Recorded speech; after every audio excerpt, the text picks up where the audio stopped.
আমি কিন্তু হজে আর তাবলিগ জামাতের দুইটার ঘোরতর বিরোধী।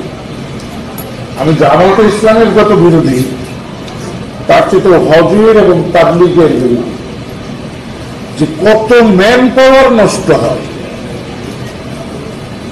কত ম্যান পাওয়ারটা নষ্ট হয় তোমরা বিবেচনা করে দেখো।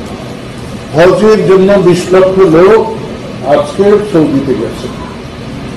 এদের কোনো কাম নাই, এরা কোনো প্রোডাকশন দিচ্ছে না, শুধু ডিডাকশন করতেছে, শুধু খাচ্ছে। হ্যাঁ, দেশের টাকা নিয়ে যে ওদের দিয়ে আসতেছে।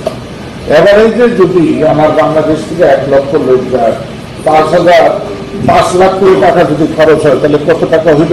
500 কোটি বোঝা। আমি অঙ্ক জানি না। আব্দুল্লাহ পুত্র মোহাম্মদ খুব বুদ্ধিমান জানিল। তিনি দেখেছেন এই ডাকাত খুনি জাজিরাতুল আরবে, যেখানে কোনো ফসল উৎপাদন হয় না, এই সালা ঘটনা চলবে কি কিনা।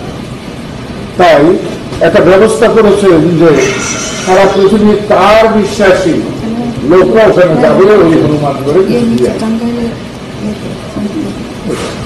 আর দ্বিতীয় হচ্ছে একটা জামাত, তাবলিগ জামাত, মিনিমাম 20-25 লক্ষ লোক